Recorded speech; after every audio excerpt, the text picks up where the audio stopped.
ஹாஸ்பிட்டலுக்கு முரளி வந்ததும் நான் இல்லாம உங்களை வெளியே போக கூடாதுன்னு சொல்லியிருக்கேன்ல. இப்ப இங்க எப்படி வந்தீங்கன்னு கேட்க, டேய் நான் ஒரு எமர்ஜென்சியா தான் வந்தேன், ஃபர்ஸ்ட் உட்காரு. இங்க ட்ரீட்மெண்ட்டுக்கு வந்த பசங்க எல்லாருமே ஐராவோட ஜாதிக்காரங்க. அவங்க கிட்ட இருந்து வாங்க போற இன்ஃபர்மேஷன் ரொம்ப முக்கியம். அதனால நம்ம இதை கேர்ஃபுல்லா தான் ஹேண்டில் பண்ணணும்னு சொல்றான். அப்ப ஸ்வேதாவுக்கு ஒரு கால் வர அதை அட்டன் பண்ணதும் அந்த நோயினால ஒரு பையன் இறந்துட்டதா சொல்றாங்க.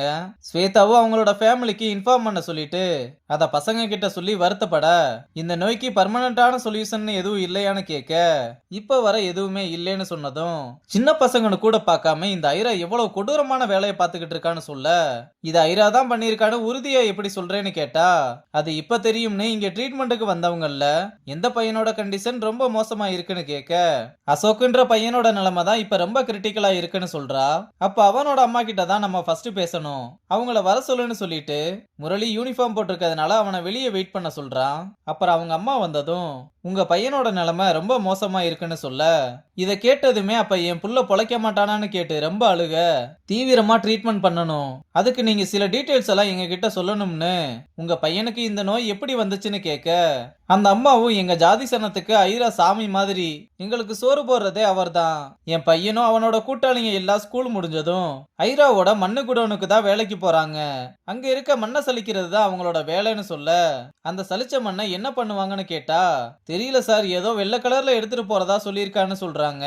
இந்த மாதிரி நோய் வந்திருக்கிறது ஐராவுக்கு தெரியுமான்னு கேட்க, அவருக்கு எதுவும் தெரியாது சார், நாங்க போய் சொன்னதுக்கு அதெல்லாம் ஒண்ணும் இல்லைன்னு தலைக்கு 10,000 கொடுத்து விட்டாரு, அப்புறம் கூலியில 100 ரூபாய் ஏத்தி கொடுத்தாருன்னு சொல்ல, உங்க பையன் வேலை பார்க்கிற இடம் உங்களுக்கு தெரியுமான்னு கேட்க, அந்த தச்சநேரி சுடுகாட்டுக்கு பக்கத்துல தான் இருக்குன்னு சொல்றாங்க. அப்புறம் அவங்கள அனுப்பி விட்டு முரளிக்கு கால் பண்ணி, இது ஐராவோட வேலை தான், அந்த இடமும் தெரிஞ்சிருச்சு, இன்னைக்கு நைட்டே இறங்கி ஆகணும், ரெடி ஆயிருன்னு சொல்றான். அப்புறம் முரளி ராஜாவை கைத்தாங்களா கூப்பிட்டு வந்து உட்கார சொல்லி கேப் புக் பண்ணிட்டு வரேன்னு சொல்லிட்டு போனதும் நீலாவுக்கு கால் பண்ணி, எனக்கு உடம்பு சரியாகிற வர அப்பா வீட்டுல இருக்கேன், இப்ப என் உடம்பு இருக்கிற கண்டிஷனுக்கு நீ போட்ட ரூல்ஸ் எல்லாம் என்னால ஃபாலோ பண்ண முடியாது, எதுக்கு தேவையில்லாத ரிஸ்க்னு சொல்ல, மிஸ்டர் ராஜா உங்க அப்பாவே இங்கதான் இருக்காரு, நீங்க கொஞ்சம் சமத்தா வீட்டுக்கு வாங்கன்னு சொல்ல, அவர் என்ன அங்க பண்ணிக்கிட்டு இருக்காருன்னு கேட்டா, நான் தான் வர சொன்னேன், நீங்க ஃபர்ஸ்ட் வீட்டுக்கு வாங்கன்னு சொல்றா. அப்புறம் முரளிக்கு கால் பண்ணி இன்னைக்கு லஞ்சுக்கு வீட்டுக்கு வாங்கன்னு சொல்லிட்டு காலை கட் பண்ண, அப்ப லலிதா கால் பண்ணி நீலா மேம் லஞ்சுக்கு வர சொல்லியிருக்காங்கன்னு சொல்ல, என்னது உன்னையும் கூப்பிட்டுருக்காங்களா, என்னையும் கூப்பிட்டுருக்காங்க, என்ன பிரச்சனைன்னு தெரியலையேன்னு 2 பேருமே பயப்படுறாங்க.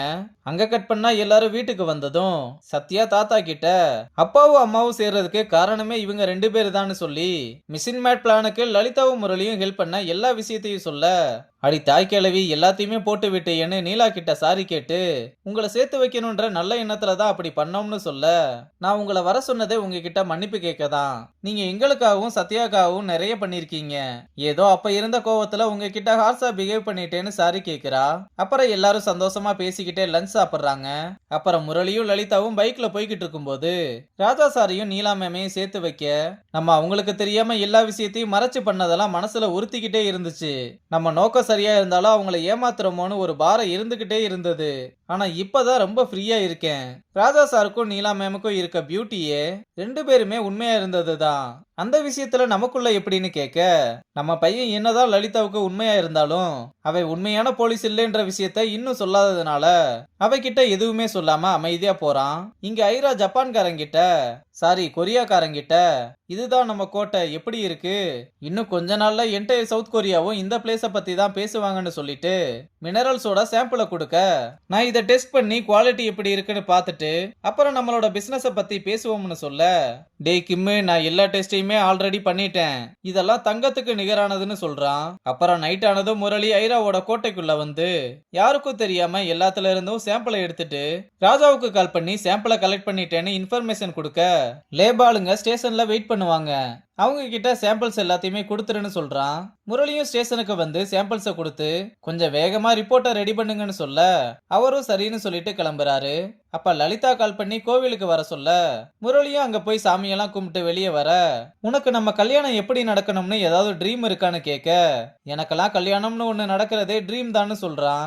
அப்படின்னா நம்ம கல்யாணத்தை கேரளால பாட்டி வீட்டுல வச்சுக்கலாம், ரப்பர் தோட்டத்துக்கு நடுவுல டிசம்பர் மாசம் ஃபாகு மிஸ்ட் பறவையோட சத்தம், அதுக்கு நடுவுல நம்ம 2 பேரும் ரொம்ப நல்லா இருக்கும்லன்னு சொல்ல, அதுக்கு முரளி வெறும் மட்டும் சொல்ல, டேய் நான் சொன்னதுக்கு ஒரு ரியாக்ஷன் இவ்வளவு தானான்னு சொல்லிட்டு கிளம்ப அவளோட கையை பிடிச்சு இழுத்து உன்கிட்ட ஒரு முக்கியமான விஷயம் பேசணும், இப்ப வேணா நாளைக்கு சொல்றேன்னு சொன்னதும் ஏதோ சர்ப்ரைஸ் தான் பண்ண போறான்னு நினைச்சு என்னால அது வரலாம் வெயிட் பண்ண முடியாதுன்னு சொல்ல, ரொம்பலாம் எக்ஸைட் ஆகாத, அது உனக்கு ஷாக்கிங்கா கூட இருக்கலாம்னு சொல்றான்.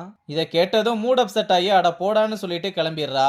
அப்புறம் மறுநாள் சாம்பிள்ஸை டெஸ்ட் பண்ணி பார்த்துட்டு இந்த மண்ணுல மேஜரா சிலிக்கா மைக்கா மாதிரியான மினரல்ஸ் தான் இருக்கு, அதுவும் வேர்ல்டுலயே ஃபர்ஸ்ட் குவாலிட்டி கிரேடுல இருக்கு. அடுத்து இந்த களிமண்ணுல ஸ்மக்டைட்ன்ற மினரல் நிறைய இருக்கு, அதை தான் இவங்க பிரிச்சு எடுத்துக்கிட்டு இருக்காங்க.